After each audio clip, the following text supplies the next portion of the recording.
कोकणातील प्रत्येक अपडेट जाणून घेण्यासाठी आजच माझे कोकणच्या सोशल मीडिया प्लॅटफॉर्मला लाईक, फॉलो आणि सबस्क्राईब करा।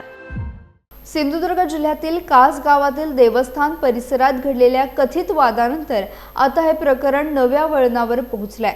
पश्चिम महाराष्ट्र देवस्थान समितीचे अध्यक्ष तथा कासचे सरपंच प्रवीण पंडित यांनी काही व्यक्तींनी कार्यक्रमात गोंधळ घालत तोडफोड आणि मारहाण केल्याचा आरोप केला। या प्रकरणी तक्रार देण्यासाठी पोलीस ठाण्यात गेल्यानंतर बांदा पोलीस ठाण्यातील एका अधिकाऱ्याने आक्षेपार्ह वक्तव्य केल्याचा आरोपही सरपंच पंडित यांनी केला आहे।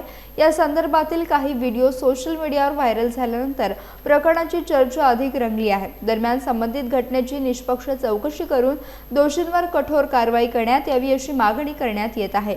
आता संपूर्ण प्रकरणावर पोलीस प्रशासन आणि गृह खाते कोणती भूमिका घेते याकडे जिल्ह्याचे लक्ष लागले आहे।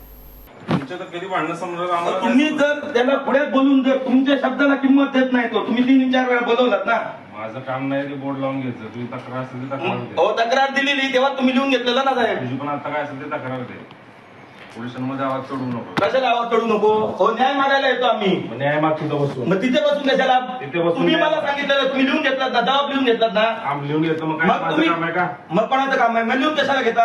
मग लिहून घेतलं मग तू कशाला तक्रार दिलीस? कशाला म्हणजे अहो लिहून घेतलं तुम्ही ना, त्याने सांगितलं ना कशाला दिली म्हणजे हो करायला आम्ही न्याय मागायला दिली। मग घेतलं न्याय कुठे लिहून घेऊन उपयोग काय? आता मग कोणाचं काम आहे?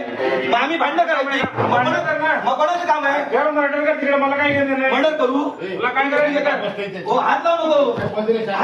नमस्कार, मी प्रवीण अशोक पंडित कास सरपंच तसेच देवस्थान कमिटीचा अध्यक्ष या नात्याने आज वर्धापन दिनानिमित्त माऊली मंदिरमध्ये पावती करण्यासाठी गेलो असता तिथे काही माणसांनी ज्यांच्यावर 2-3 वेळा एनसी झालेले होते त्या लोकांनी माझ्यावर प्राणघातक हल्ला केला।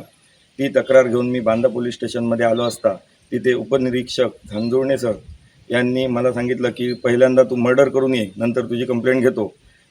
जर लोकप्रतिनिधीशी असं त्यांचं वक्तव्य असेल तर सामान्य माणसांनी न्याय मागण्यासाठी कोणाकडे जावं हे आता प्रश्न निर्माण होत आहे।